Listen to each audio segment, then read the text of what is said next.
ദൈവത്തിൻ്റെ അതിപരിശുദ്ധ നാമം വാഴ്ത്തപ്പെടുമാറാകട്ടെ. വീണ്ടും ഒരു ഞായറാഴ്ച നമുക്കിങ്ങനെ ഒരുമിച്ച് കൂടുവാൻ കർത്താവ് തന്ന അവസരത്തിനായി നമുക്ക് സ്തോത്രം ചെയ്യാം.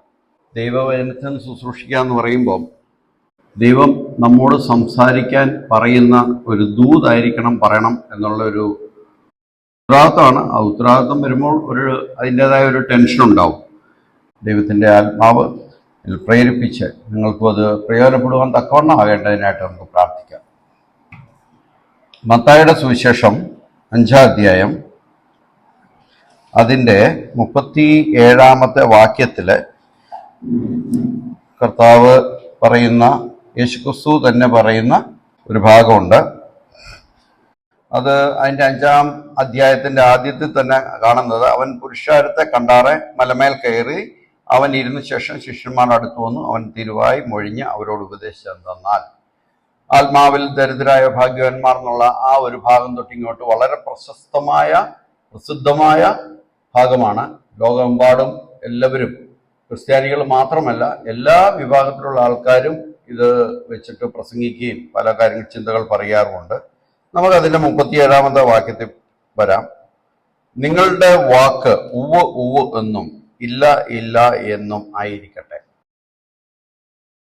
അതായത് നമുക്കറിയാം, ഈ റീസെൻ്റ്ലി ഇപ്പം അമേരിക്കയുടെ ഒരു ഇലക്ഷൻ കഴിഞ്ഞിട്ടിരിക്കുന്ന ഒരു സമയമാണ്. അമേരിക്കയുടെ ഇലക്ഷൻ്റെ ഏറ്റവും വലിയൊരു പ്രത്യേകത എന്ന് പറയുന്നത്, ട്രംപ് എന്നുള്ള വ്യക്തിയെ ഹൈലൈറ്റ് ചെയ്തുകൊണ്ട്, ട്രംപ് തൻ്റെ സ്വതസിദ്ധമായ ഒരു ബിസിനസ്സുകാരനാണ്. അദ്ദേഹത്തിൻ്റെ ജീവിതത്തിൻ്റെ വഴികൾ പലതും പുറകോട്ട് ഹിസ്റ്ററി എടുത്താലെല്ലാം കുഴപ്പമുള്ള വഴികളായിരുന്നു. അതൊക്കെ നമ്മുടെയും പുറകോട്ടുള്ള ചരിത്രം എടുത്തു കഴിഞ്ഞാൽ നമ്മൾ എങ്ങനെയായിരുന്നു എന്ന് നമുക്കറിയാം. അപ്പോൾ അതിൽ നിന്ന് വ്യത്യസ്തനായി ഒരു കർത്താവിനാൽ രക്ഷിക്കപ്പെട്ട ഒരു വ്യക്തിയായിട്ടാണ് അറിയപ്പെടുന്നത് ട്രംപ്. രക്ഷിക്കപ്പെട്ട് കഴിഞ്ഞുമ്പോഴുള്ള ഒരു ജീവിതം, ഒരു മാറ്റം, ക്രിസ്ത്യാനിറ്റിക്ക് വേണ്ടി, കർത്താവിന് വേണ്ടി പരസ്യമായി ദൈവത്തെ സാക്ഷീകരിക്കുവാൻ കാണിക്കുന്ന ഒരു ലോക നേതാക്കന്മാരുടെ ഇടയിലെ ഒരു മഹത് വ്യക്തിയാണ് ട്രംപ്. അയാളുടെ വ്യക്തിപരമായ ജീവിതത്തിലേക്ക് നമുക്ക് കടന്നു പോയിട്ട് കാര്യമില്ല. കാര്യം പലരുടെയും വ്യക്തിപരമായ ജീവിതം പഴയതെല്ലാം വളരെ മോശമായിരുന്നതുകൊണ്ടാണല്ലോ രക്ഷിക്കപ്പെടൽ, വീണ്ടും ജനനം പ്രാപിക്കുക എന്ന് പറയുന്നത്. ഇന്ന് മീഡിയ ഒക്കെ അതേ രീതിയിലാണ് ക്രിട്ടിസൈസ് ചെയ്യുന്നത്. നമുക്കിപ്പം ട്രംപിനെ ജസ്റ്റിഫൈ ചെയ്യാൻ വേണ്ടിയല്ല ഞാൻ പറഞ്ഞത്. അദ്ദേഹത്തിൻ്റെ ഒരു പ്രത്യേക കഴിവ് എന്ന് പറയുന്നത് വളരെ സ്ട്രോങ് ആയിട്ടാണ് കാര്യങ്ങൾ പറയുന്നത്. ഉവ്വ് ഉവ്വ് എന്ന് പറഞ്ഞാൽ ഉവ്വ്, ഇല്ല ഇല്ല എന്ന് പറഞ്ഞാൽ ഇല്ല എന്നുള്ള നിലപാടിൽ, കർത്താവിൻ്റെ ആ ഒരു നിലപാടിലാണ് ആ കാര്യത്തെക്കുറിച്ച് ട്രംപ് എപ്പോഴും സംസാരിക്കുന്നതായിട്ട് കാണുന്നത്. അതുകൊണ്ട് തന്നെ ജനങ്ങളുടെ ഇടയിൽ ഇന്ന് ട്രംപ് തൻ്റെ ഓരോ കാര്യങ്ങളെക്കുറിച്ചും നേരത്തെ പറഞ്ഞിരുന്ന പല കാര്യങ്ങളും ഇന്നിപ്പോൾ അത് പ്രാവർത്തികമാക്കാൻ വേണ്ടിയുള്ള സ്റ്റെപ്പുകൾ എടുത്തു തുടങ്ങിയപ്പം ആൾക്കാർ മനസ്സിലാവുന്നുണ്ട് ലോകത്തിൻ്റെ. ഇപ്പം നമുക്കറിയാം, നമ്മുടെ നേതാക്കന്മാർ ഇവിടെ കേരളത്തിലെ ഇലക്ഷൻ വരുമ്പോഴൊക്കെ ആദ്യം പല വാഗ്ദാനങ്ങൾ പറയും. പക്ഷെ പ്രാക്ടിക്കലി അവരുടെ ഇതിലേക്ക്, അധികാരത്തിലേക്ക് കയറി കഴിയുമ്പം അതിനൊക്കെ ഒരു മാറ്റം ഉണ്ടാവുക. എന്നാൽ നമ്മെ സംബന്ധിച്ച് പറഞ്ഞാൽ നമ്മളോട് കർത്താവ് പറഞ്ഞിരിക്കുന്നത് ഉവ്വ് എന്ന് പറഞ്ഞാൽ ഉവ്വ്, നോ എന്ന് പറഞ്ഞാൽ നോ, യെസ് എന്നാൽ യെസ്, നോ എന്നാൽ നോ. ഇതാണ്. നമുക്ക് ഉൽപ്പത്തി പുസ്തകം 3-ാം അധ്യായം അതിൻ്റെ 1-ാം വാക്യം എടുക്കുമ്പോൾ, ആദ്യമായിട്ട് ലോകത്തിലെ മാർക്കറ്റിംഗ്, അവിടെ ഒരു വലിയ മാർക്കറ്റിംഗ് നടന്നു. അതായത് കർത്താവ് നോന്ന് കൽപ്പിച്ചു, അത് യേസ് എന്നാക്കി തീരുവാനായിട്ട് ഇടയായി. അറിയാമല്ലോ എല്ലാവർക്കും. അതിൻ്റെ 1-ാം വാക്യം, യഹോവയായ ദൈവം ഉണ്ടാക്കിയ എല്ലാ കാട്ടുജാതികളെക്കാളും പാമ്പ് കൗശലമേറിയവനായിരുന്നു. ഈ മാർക്കറ്റിംഗ് എന്ന് പറയുന്നത് തന്ത്രമാണ്. വളരെ ടാക്ടിക്സ് ആയിട്ടാണ് അത് പറയുന്നത്, പല കാര്യങ്ങളും. കാര്യം നമുക്ക് ആണെന്ന് വിശ്വസിപ്പിക്കത്തക്ക രീതിയിൽ, അല്ലെ ഒരു പ്രോഡക്റ്റ് ആണെന്ന് വിശ്വസിപ്പിക്കത്തക്ക രീതിയിൽ അതിനെ പ്രസന്റ് ചെയ്യുക. നമുക്കറിയാം, ലക്സ് സോപ്പ് അല്ലെങ്കിൽ ഏതെങ്കിലും നല്ലൊരു സോപ്പിന്റെ പരസ്യത്തിൽ വരുന്നത് ഇവിടുത്തെ സിനിമാ നടികളാണ് കൂടുതലും. അവരെ മേക്കപ്പ് ഇട്ട് നല്ല രീതിയിൽ പുട്ടിയൊക്കെ അടിച്ച് അവരെ കൊണ്ട് പ്രസന്റ് ചെയ്തിട്ട്, ഈ സോപ്പ് വെച്ച് കുളിച്ചാൽ നമ്മൾ ഇതുപോലെ സുന്ദരികളാവും, സുന്ദരന്മാരാകും എന്ന് പറയുമ്പോഴും നമ്മുടെ ഉള്ളിൽ അത് തെറ്റാണെന്നറിയാം. നമുക്കറിയാം അങ്ങനെയൊന്നും സംഭവിക്കാൻ പോണില്ല. ഇന്ന സോപ്പ് വെച്ച് കുളിച്ചുകൊണ്ട് ഒരു വ്യത്യാസവും വരാൻ പോണില്ലെന്ന് അറിയാമെങ്കിലും നമ്മൾ പലപ്പോഴും പല ആൾക്കാരും എന്ത് ചോദിച്ചാൽ അതിനൊരു ഭയങ്കര മാർക്കറ്റ് ഉണ്ടാക്കുക ചെയ്യുന്നത്. അങ്ങനെയാണല്ലോ പരസ്യം എന്ന് പറയുന്നത്. ഇവിടെ പറയുന്നു കാട്ടുജാതിയിലൊക്കെ പാമ്പ് കൗശലമേറിയവനായിരുന്നു. അത് സ്ത്രീയോട്, തോട്ടത്തിലെ യാതൊരു വൃക്ഷത്തിന്റെ ഫലവും നിങ്ങൾ തിന്നരുതെന്ന് വാസ്തവമേ കൽപ്പിച്ചിട്ടുണ്ടോ എന്ന് പാമ്പിനോട് ചോദിച്ചു. അങ്ങനെ മരിക്കാതിരിക്കുന്ന തോട്ട നടുവിലുള്ള വൃക്ഷത്തിന്റെ ഫലം തിന്നരുത്, തൊടുകയും അരുതെന്ന് ദൈവം കൽപ്പിച്ചിട്ടുണ്ടെന്ന് ഹവ്വ അതിന് മറുപടി പറയുന്നു. അതിനുശേഷം പാമ്പ്, നിങ്ങൾ മരിക്കയില്ല നിശ്ചയം, അത് തിന്നുന്ന നാളിൽ നിങ്ങളുടെ കണ്ണു തുറക്കുകയും നിങ്ങൾ നന്മ തിന്മകളെ അറിയുന്നവരായി ദൈവത്തെ പോലെ ആകുകയും ചെയ്യും എന്ന് വളരെ ശക്തമായിട്ട് പറയുകയും അതിന് ഹവ്വ അവിടെ യെസ് എന്നാണോ നോ എന്നാണോ മറുപടി കൊടുത്തത്? അവിടെ ഹവ്വ യെസ്, ശരി എന്നാ ഞാനൊന്ന് തിന്നേക്കാം എന്നുള്ള നിലപാടെടുക്കുകയും അതിൻ്റെ തിക്തഫലങ്ങൾ അനുഭവിക്കുകയും ചെയ്തു എന്ന് നമുക്കറിയാം. അപ്പോൾ ഹവ്വയുടെ ബോധ്യം എന്താണെന്ന് ചോദിച്ചാൽ, ഇത് ഒരു കാര്യം ശ്രദ്ധിക്കേണ്ടത്, സാത്താൻ നമ്മുടെയൊക്കെ ജീവിതത്തിൽ നമുക്കറിയാം, നമ്മൾ പല തരത്തിലുള്ള അവസ്ഥയിൽ കൂടെ ലോകത്തിൽ നമ്മൾ ജീവിക്കുമ്പോൾ കടന്നു പോകുന്ന ഒരവസ്ഥയിലും സാത്താൻ ഒരു കാര്യവും നമ്മളെ നിർബന്ധിച്ച് ചെയ്യിപ്പിക്കാറില്ല. നമുക്കറിയാം ഈ ടെററിസത്തിന്റെ ഒരു ഇഷ്യൂ എന്ന് പറയുന്നത് എന്താണെന്ന് ചോദിച്ചാൽ, ഇന്നിപ്പം ഇസ്രയേലിൽ നിന്ന് ഏതാണ്ട് 100 ചില്ലുവാനം പേരെ, കുറേ പേരെ കൊന്നു, അതിനുശേഷം പിടിച്ചുകൊണ്ടുപോയി അവരെ കൊണ്ടുവന്ന് ജയിലിലിട്ടു, ഹോസ്റ്റേജസ് ആയിട്ടിട്ടു, തടവിൽ പാർപ്പിച്ച് അവരെ കൊണ്ടൊരു കാര്യം ചെയ്യിക്കുന്നത് നിർബന്ധിച്ച് ചെയ്യിപ്പിക്കുന്ന നിർബന്ധമാണ്. ഇന്ന പോലെ ചെയ്തില്ല തോക്ക് ചൂണ്ടിയാണ് ചെയ്യിപ്പിക്കുന്നത്. എന്നാൽ പലപ്പോഴും സാത്താൻ എങ്ങനെയാണെന്ന് ചോദിച്ചാൽ നമ്മുടെ മുമ്പിൽ കൊണ്ടുവന്ന് വെച്ച് തരും, എന്നിട്ട് അവസരത തന്നിട്ട് പറഞ്ഞിട്ട് അവനങ്ങ് പൂക്കളയും, അല്ല അവനങ്ങ് മാറും. പിന്നെ അതിൻ്റെ പ്രലോഭനം വന്നിട്ട് നമ്മൾ എന്ത് ചെയ്യും? അതിലേക്ക് വീണുപോകും. അങ്ങനെയാണ് പലപ്പോഴും സാത്താൻ പ്രവർത്തിക്കുന്നത്. ഇവിടെയും സാത്താൻ എന്താ ചെയ്യുന്നതെന്ന് ചോദിച്ചാൽ ഇതെല്ലാം പറഞ്ഞിട്ട് അവരെ പ്രലോഭിപ്പിച്ചു, അവർക്ക് കൊടുത്തു. എന്നിട്ട് പറഞ്ഞു, ആ വൃക്ഷഫലം തിന്മാൻ നല്ലതും കാണുവാൻ ഭംഗിയുള്ളതും ജ്ഞാനം പ്രാപിക്കാൻ കാമ്യവും അത്രേ. ആ ഒരു ഐഡിയ കൊടുത്തു. അതിന് നമുക്ക് 1 ജോൺ 2:16 പറയുന്നു, ജഡമോഹം കൺമോഹം ജീവനത്തിന്റെ പ്രതാപം ഇങ്ങനെ ലോകത്തിലുള്ളതെല്ലാം പിതാവിൽ നിന്നല്ല ലോകത്തിൽ നിന്നത്രേ വരുന്നത്. അവിടെ വരുന്നത് ജഡമോഹം കൺമോഹം ജീവനത്തിന്റെ പ്രതാപം. ഈ ഒരു അവസ്ഥയാണ്, ആ ട്രാപ്പിലാണ് ആരെ കൊണ്ട് ട്രാപ്പ് ചെയ്തത്? ഹവ്വയെ ട്രാപ്പ് ചെയ്യുന്നത്. അങ്ങനെ ഒരു അവസ്ഥയിൽ ഹവ്വായിക്ക് പെട്ടുപോയി. പിന്നെ ബാക്കി കാര്യങ്ങളൊക്കെ അറിയാമല്ലോ. അതുപോലെ തന്നെ ജെനസിസ് 4:7 വരുമ്പോൾ അവിടെ കായീനും ഹാബേലിന്റെയും കാര്യത്തെക്കുറിച്ചാണ് പറയുന്നത്. അവിടെയും ഇതുപോലെ സാത്താൻ ഒരു ട്രാപ്പാണ് അവിടെ കൊണ്ടുവെക്കുന്നത്. എങ്കിലും അവിടെ പറയുന്ന അങ്ങനെ, നീ നന്മ ചെയ്യുന്നെങ്കിൽ പ്രസാദം ഉണ്ടാകില്ലോ, നീ നന്മ ചെയ്യുന്നില്ലെങ്കിലോ പാപം വാതിക്കൽ കിടക്കുന്നു, അതിന്റെ ആഗ്രഹം നിങ്കിലേക്കാവുന്നു, നീയോ അതിനെ കീഴടക്കണം എന്ന് കൽപ്പിച്ചു. അറിയാം, നമുക്ക് എല്ലാവർക്കും അറിയാം ആ സംഭവങ്ങളെ കുറിച്ചൊക്കെ. അവിടെയും ഒരു ഓപ്ഷൻ കൊടുക്കുകയാണ്. അപ്പം അവര് ദൈവസന്നിധി കൊടുത്ത യാഗത്തിൽ ദൈവം പ്രസാദിക്കുന്നു, അല്ലെങ്കിൽ അതിനെ സംബന്ധിച്ചുള്ള ഒരു ഇത് വന്നപ്പോൾ കായീൻ എന്താ ചെയ്യുന്നത്? തൻ്റെ സഹോദരനെ കൊല്ലുവാനിടയാകുകയാണ്. അപ്പോൾ അവനും അവിടെ ആ ഒരു നോ, ദൈവത്തിന്റെ വചനത്തിന്, ദൈവം പറഞ്ഞ കാര്യത്തിന് എതിര് നിൽക്കുന്ന ഒരവസ്ഥയാണ് അവിടെ ഉണ്ടാകുന്നത്. നമുക്കറിയാം, ഇന്നിപ്പോൾ സോഷ്യൽ മീഡിയ, യൂട്യൂബ് കാര്യങ്ങളിൽ കൂടെ വരുന്ന എല്ലാ പ്രലോഭനപരമായ കാര്യങ്ങളും നമ്മുടെ ഇന്ദ്രിയേന്ദ്രിയങ്ങൾ, നമ്മുടെ 5 ഇന്ദ്രിയങ്ങളാണ് നമുക്കുള്ളത്, അല്ലേ? അതിൽ ഓരോന്നും എന്തൊക്കെയാണ്?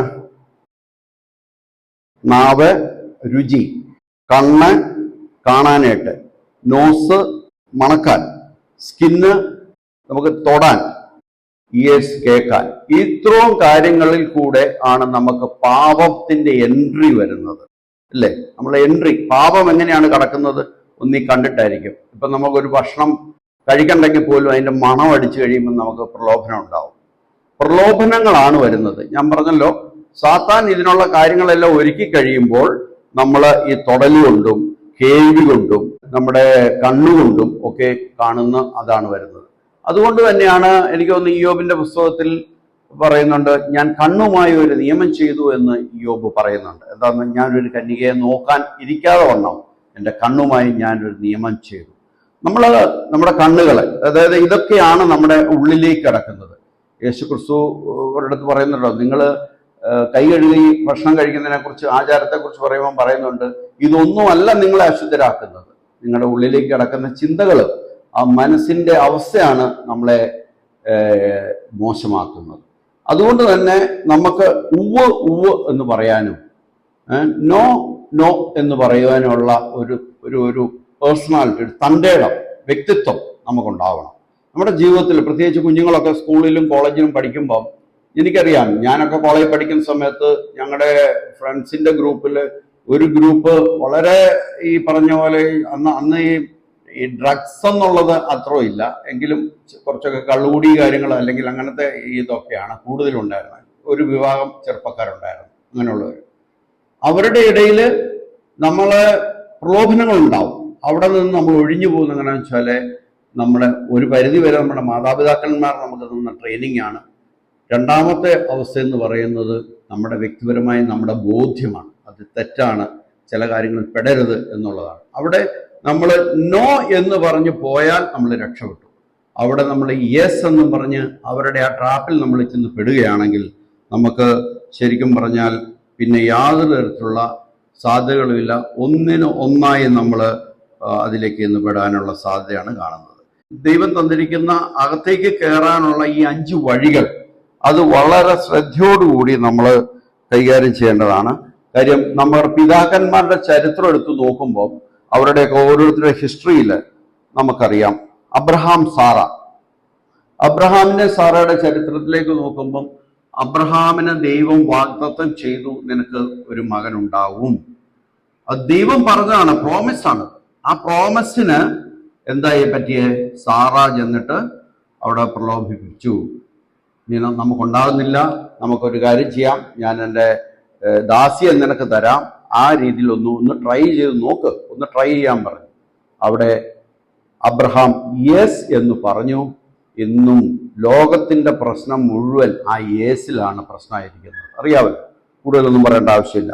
ആ വിഭാഗം ഇസ്മായിലും ഇസാഖും ഇത് രണ്ടായിട്ട് ഉണ്ടാകുകയും അത് അവരുടെ ജീവിതത്തിൽ ഉണ്ടാക്കിയ മാറ്റവും പ്രശ്നങ്ങളും പിന്നെ എന്നാന്ന് അവിടെ വായിച്ചു നോക്കിയാൽ നമുക്കറിയാം. അതേപോലെ തന്നെ ഇങ്ങോട്ട് പിന്നെ വരുമ്പോൾ ശിംശോനെ സംബന്ധിച്ച് പറഞ്ഞാൽ, ശിംശോന്റെ ചരിത്രത്തിൽ നമ്മൾ എടുത്തു കഴിയുമ്പോൾ എന്താ കാണുന്നത്, ശിംശോൻ തൻ്റെ ജീവിതം കർത്താവിന് വേണ്ടി സമർപ്പിച്ച ഒരു വ്യക്തിയായിരുന്നു.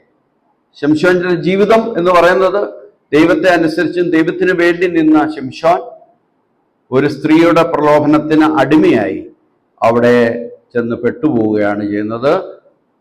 ശിംശോന്റെ ജീവിതത്തിൽ അത് നാശത്തിലേക്ക് പോകുവാനായിട്ടിടയായി. അവിടെ ശിംശോൻ ആ ഒരു പ്രലോഭനത്തിൽ യെസ് എന്ന് പറയുന്നതാണ് അവിടെ ഉണ്ടാകുന്നത്.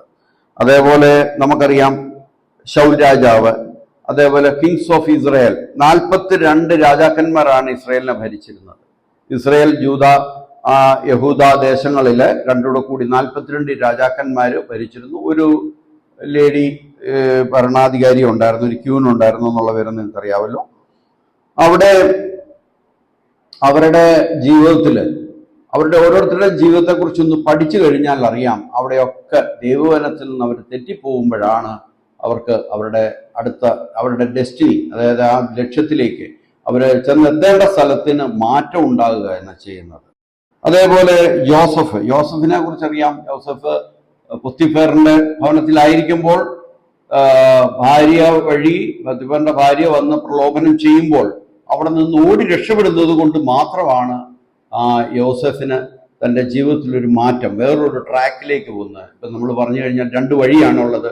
അതിൽ ഒന്ന്, ജയിലിൽ കിടക്കുന്ന യോസഫിനെ ശരിക്കും പറഞ്ഞാൽ അത് ദൈവത്തിൻ്റെ ശരിക്കും പറഞ്ഞാൽ യോസഫിന് അങ്ങനെ ഒരു ചിന്ത വരാൻ തന്നെ കാരണം എന്താണെന്ന് ചോദിച്ചാൽ, യോസഫിനെ വളർത്തിക്കൊണ്ട് വന്ന സമയത്ത് അമ്മ ദൈവത്തെക്കുറിച്ചുള്ള കാര്യങ്ങൾ പറഞ്ഞു കൊടുത്തും വളർത്തിക്കൊണ്ട് വന്നു. അതുകൊണ്ട് തന്നെ ദൈവത്തെക്കുറിച്ചുള്ള ഭയം ആ ജയിലിൽ കിടക്കുമ്പോഴും ദൈവഭയം ഉണ്ടായിരുന്നു. അതുകൊണ്ട് തന്നെ നമുക്കറിയാം, ആ ഭാവം വായിച്ചു കഴിയുമ്പം നമ്മൾ അറിയുന്ന കാര്യം എന്താണെന്ന് ചോദിച്ചാൽ, ദൈവത്തെക്കുറിച്ചുള്ള ഭയത്താൽ അവൻ അവിടെ വിട്ടോടി രക്ഷപ്പെടുക ചെയ്യുന്നത്. അതുകൊണ്ട് തന്നെ ആ ഒരു മിസ്രൈമിൻ്റെ ഒരു ഭരണാധികാരി എന്നുള്ള നിലയിലേക്ക് കൊണ്ടുപോകാനും ഇസ്രായേൽ മക്കളുടെ അനുഗ്രഹത്തിന് കാരണമായി തീരുവാനും ഇടയായി. അവിടെ നോ എന്ന് പറയുവാനായിട്ടുള്ള മാനസിക അവസ്ഥ ഉണ്ടായതാണ് ജോസഫിന്റെ ജീവിതത്തിലെ ഏറ്റവും വലിയൊരു കാര്യം. മോസസിന്റെ ചരിത്രം എടുത്തു കഴിഞ്ഞാലും അറിയാം, മോസസ് വളർന്നത് ഏതു സാഹചര്യത്തിലാണ്? അവിടുത്തെ മിസ്രൈമിലെ രാജാക്കന്മാരുടെ അരമനകളിൽ വളർന്ന് ലക്ഷറിയസ് ആയിട്ട് ജീവിതം നയിച്ചുവെങ്കിലും അമ്മയാണ് വളർത്തിക്കൊണ്ടുവന്നത്. വളർത്താൻ വേണ്ടി കെട്ടിയ അമ്മ തൻ്റെ മകനെ ദൈവിക കാര്യങ്ങൾ പഠിപ്പിച്ച് ഇസ്രയേലിന്റെ ചരിത്രവും കാര്യങ്ങളും മനസ്സിലാക്കി പഠിപ്പിച്ചു കഴിഞ്ഞപ്പോൾ എന്താ സംഭവിച്ചത്? ശരിക്കും പറഞ്ഞാൽ മോശയുടെ ഉള്ളിൽ ആ ദൈവത്തെക്കുറിച്ചുള്ള ചിന്തകളും തൻ്റെ ജനത്തെക്കുറിച്ചുള്ള ചിന്തകളും വന്നിട്ട് മോസസ് അവിടെ വെച്ച് ആ ഒരു ഇസ്രയേലിനെ ഉപദ്രവിക്കുന്ന കണ്ടപ്പം അവിടെ അറ്റാക്ക് ഉണ്ടാകുവാനും അവിടെ നിന്ന് ഓടി രക്ഷപ്പെട്ട് അങ്ങനെ ദൈവം അവനെ ഒരു വലിയ ജനത്തെ അവിടെ നിന്ന് വിടുവിക്കാൻ തക്കവണ്ണം തിരഞ്ഞെടുക്കപ്പെടുവാനിടയായി. അവന്റെ ജീവിതത്തിൽ അവൻ എടുത്ത തീരുമാനത്തിൽ കൂടെ അവന് ആ ഒരു മാറ്റം ഉണ്ടാകുവാൻ, ആ ജീവിതത്തിനൊരു മാറ്റം ഉണ്ടാകുവാൻ, ലോക ചരിത്രം തന്നെ മാറ്റി എഴുതുവാൻ അത് സഹായിക്കുവാനിടയായി. റൂത്തിന്റെ ബോവാസിന്റെ ചരിത്രം എടുത്താലും അതൊക്കെ തന്നെ.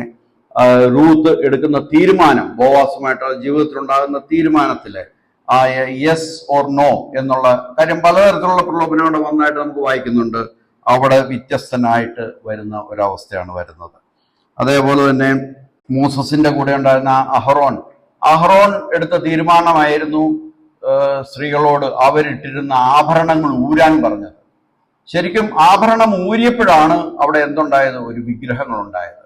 ആ ആഭരണം ഊരാനായിട്ട് പ്രലോഭനം കൊടുത്ത് അത് സാത്താൻ കൊടുത്ത ഒരു തന്ത്രമായിരുന്നു. അതായത് വിഗ്രഹത്തെ ഉണ്ടാക്കുക, സ്വർണം കൊണ്ട് വിഗ്രഹത്തെ ഉണ്ടാക്കുക. അപ്പൊ സ്വർണം എവിടെ? അപ്പം സ്ത്രീകളുടെ മുഴുവൻ ആഭരണങ്ങളും മേടിക്കാൻ പറഞ്ഞു. അങ്ങനെ സ്ത്രീകളുടെ ആഭരണത്തെ ഊരിച്ചുകൊണ്ട് അവിടെ ഇസ്രായേൽ മക്കൾ ശാപത്തിന്റെ അവസ്ഥയിലേക്ക് പോകുവാനായിട്ട് ഇടയായി. അതും അവരതിന് വഴിപ്പെട്ടത് ഈ ഒരു കാരണത്താലാണ്.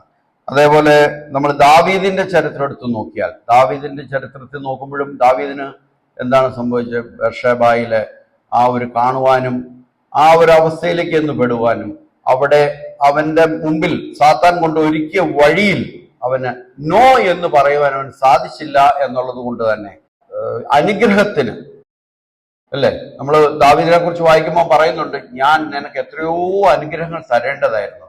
ദൈവത്തിന്റെ ഒരു ഇതാണ് പറയുന്നത്. ദൈവം പറയുകയാണ്, ഞാൻ നിനക്ക് എത്രയോ അനുഗ്രഹങ്ങൾ വെച്ചിരുന്നു. ആ അനുഗ്രഹങ്ങളൊക്കെയും പോകുവാൻ ഒറ്റ കാരണം അവന്റെ ജീവിതത്തിലുണ്ടായ ഒരു യെസ് ആണ്. അതായത് അവന്റെ കണ്ണുകൾ കണ്ടു, കൺമോഹം അത് ജഡമോഹമായി മാറി. അവന്റെ അവന്റെ ജീവിതത്തിന്റെ അവസ്ഥയ്ക്ക് മാറ്റം ഉണ്ടായി. അതിന്റെ തിക്തഫലം അവൻ അനുഭവിച്ചു. അവന്റെ കുഞ്ഞിന് അതിൻ്റെതായ രീതിയിൽ വന്നു. തലമുറകളിൽ ഒത്തിരി നാശങ്ങൾ ഉണ്ടാകുവാനായിട്ട് ഇടയായി. ഇതൊക്കെ നമുക്കറിയാം, ചരിത്രം അറിയാം, അല്ലേ? അടുത്ത തലമുറ മരിക്കുന്നതും അടുത്ത മക്കൾ മരിക്കുന്നതും അവര് കൊല്ലപ്പെടുന്നതും ഒക്കെ കാണുവാനായിട്ട് ദാവീദിനിട വന്നു. ദാവീദ് കരയേണ്ട അവസ്ഥ വന്നു. പക്ഷെ ദാവീദ് എത്രയോ നല്ലതായിട്ട് ദൈവത്തോട് അടുത്ത് നിന്നൊരു വ്യക്തിയാണ്. പക്ഷെ ജീവിതത്തിൽ ഒരു നോ ഉണ്ടായിരുന്നുവെങ്കിൽ, യേശുക്രിസ്തു പറഞ്ഞ പോലെ നിങ്ങളുടെ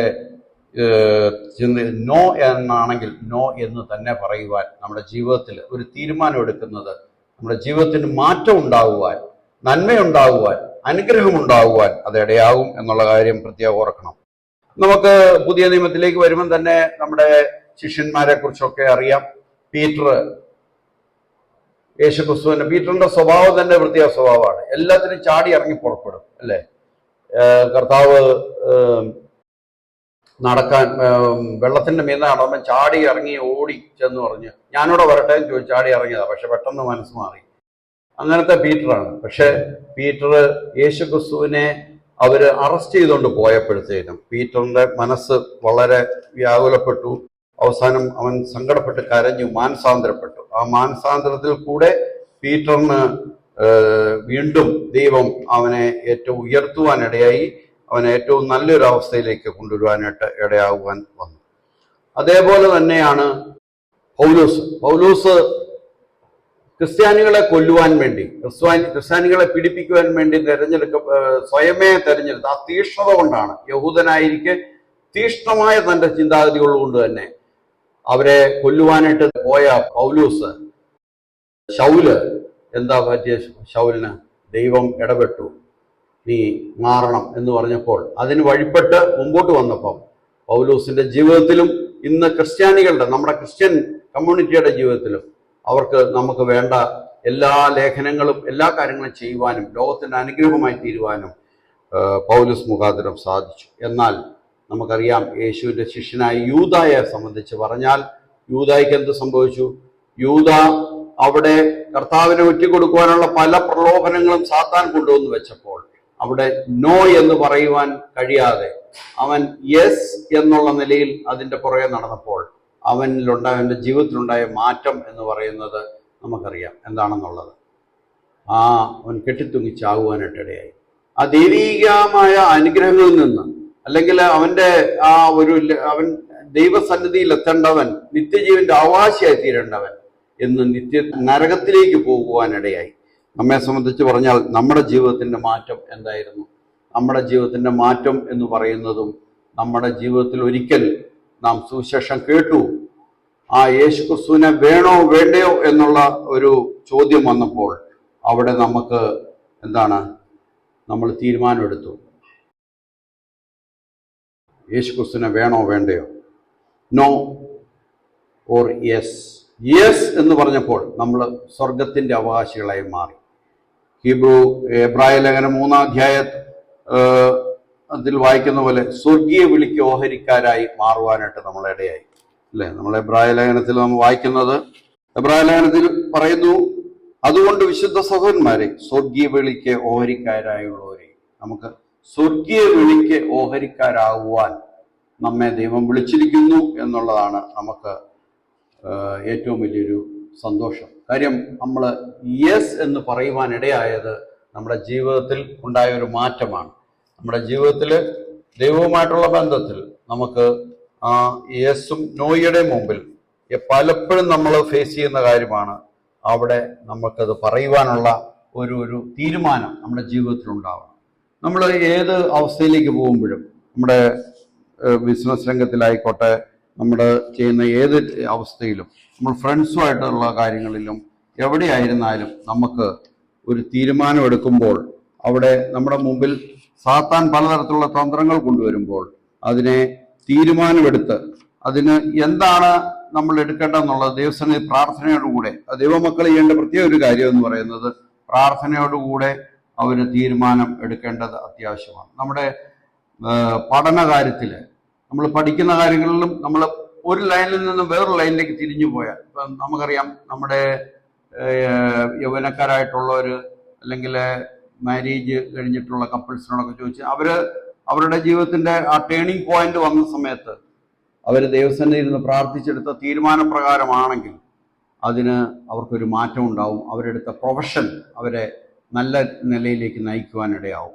അതുപോലെ വിവാഹ ജീവിതത്തിലും തീരുമാനങ്ങൾ എടുക്കുമ്പോൾ ദൈവസന്നിധിയിൽ ഇരുന്ന് പ്രാർത്ഥിച്ച്